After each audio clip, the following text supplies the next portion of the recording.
Hey guys, it's Brandon Miniman from PocketNow.com, and this is a look at the built-in applications on the Samsung Captivate. We're also going to do a web browser speed test versus the Captivate, the iPhone 4, and the Google Nexus 1. Let's get to it.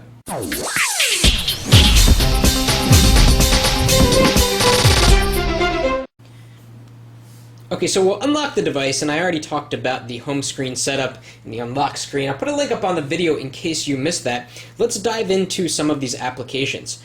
Now, this application tray is very, very unique to Android. On other Android devices like the Nexus 1, you get a very long list of applications. But on the Captivate, what Samsung has done is put them in a grid form like so, and what's interesting is that every app that you download gets its own colored background, but only in this screen. So you can see we have a green background, a teal background, sort of a pinkish background, and if I take any of these icons off of this screen, they change color. So if I go to the Gmail icon and I drag this over to one of my home screens, you get the standard Gmail icon. It no longer has that purple background. So it's just a really nice way Samsung has spruced up the application tray and has made it a bit more unique than what you get on other devices. There's a lot of other cool things that you can do from the application tray. You can jump from one part to the other. You can also customize this a lot. So you can press the menu button here, and we can change the type. We can do a customizable grid, an alphabetical list, or an alphabetical grid. So let's look at the alphabetical list. If you like it better arranged in that long list, you can do it like so. Or more interestingly, if we go to customizable grid, we can actually edit the layout, and we can change the dock icons down here. In a previous video, I mentioned that you can't change the dock icons, but that's obviously not the case. We can take out any of these icons and put your favorite programs in the dock so that when you go back to the home screen, you've got your own set of icons always down there. So very nice way to customize. Furthermore, let me put it back to the way it was. You can move around icons within these screens. So let's say I want to put calculator over here, kind of like the iPhone. The other ones move out of the way. We should be able to slide these off to other screens and place them there. So you can really customize every panel of applications. So maybe the first panel has the apps you use the most, the second panel has apps you use sometimes, and so on and so forth. So really nice addition to the Android application tray to help you customize things. So let's go through a couple of these applications before we get into the web browser test. There's an application here called All Share. This is for the DLNA support, which will allow you to play multimedia on other supported DLNA devices like TVs or web consoles, things like that. Let's go back in. A lot of the applications that come on here are AT&T really bloatware. So you get AT&T Maps, AT&T Music, stuff that you're probably not going to use that much. Unfortunately, you cannot delete them from the device. We can jump into the gallery, which is just the standard Android gallery. Really, nothing has been done to spruce this up. And we can go into landscape.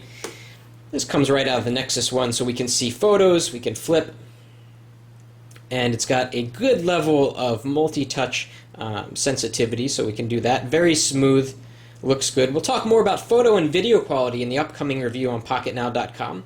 Let's go back. Okay, here we are back in the application tray. A lot of these things I've downloaded. It comes with an instant messaging platform so that you can go on AIM or Yahoo Messenger. It's got a memo application, which is nice to have. A trial of Mobi TV. Let's see what else we have here. It doesn't come with a way to view Microsoft documents, Microsoft Office documents, so you have to download something like Documents to Go, which unfortunately is $15. So just be aware of that if you're getting this device. And let's jump into YouTube real quick and see how video quality is. We are over Wi-Fi, so everything should be super smooth. So I'm just going to pick really anything here, and just so you can get a sense for how smooth video playback is here on the Samsung Captivate. Clean the screen a little bit. There we go. So in this case, the Super AMOLED screen is really shining. I mean, look how dark the black is compared to the other colors. This just looks awesome. Very, very good video and photo quality on the Captivate, so I'll stop that video. Okay, so what we're going to do now is get set up for the web browser test, so let me get that ready to go. Okay, so here we go, all three devices. Let's try to go to PocketNow.com and see which phone here gets there fast. We're on the same Wi-Fi network. Let's do it. Okay, they're typed in, and let's try to get this at the same time. Is never an easy thing to do. And they're off. Perfect. All going to pocketnow.com. Let's see which gets there first. This is thrilling. It looks like the Nexus One... Oh, no, the Captivate finished first. Looks like the Nexus One finished second, and the iPhone 4 is still struggling to load the page there. The Nexus One's up. Okay, so it looks like Captivate first, Nexus One second, and the iPhone 4 third. So we're, of course, running on Froyo here, so this is supposed to be the fastest browser on the planet, according to Google. Let's double tap to zoom in here, and you can also get a sense for how smoothly they zoom in. The iPhone has the smoothest zooming, it looks like. We're going to try to open up this link at the exact same time on all three devices. Let's try it. I think I got it. Good. Here it comes.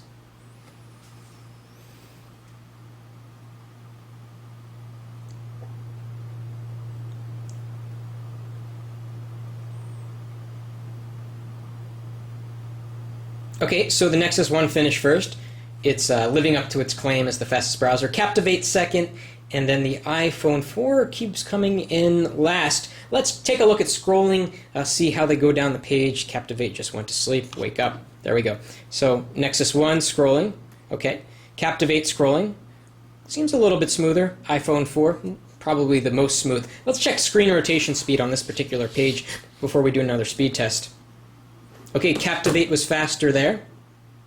Captivate was faster there. Let's compare the Captivate and the iPhone 4 screen rotation. Captivate 1.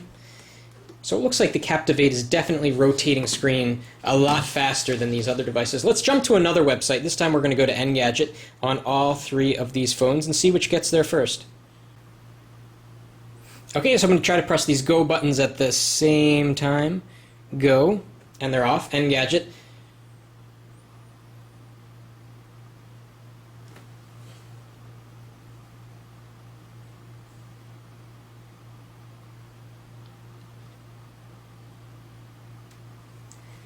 Captivate 1, followed by probably the Nexus One. The Nexus One and the iPhone 4 is again in last place. Let's do a flick scroll here because these are very long web pages. So we'll go all the way down, or most of the way down. You can get a sense for how smooth the scrolling is. The iPhone will have the smoothest scrolling, although it's not loading the pages that fast. So let's go to this particular page. Let me bring up the headline, and we'll drill into that, see which goes faster, and then we'll conclude the browser test here for this round.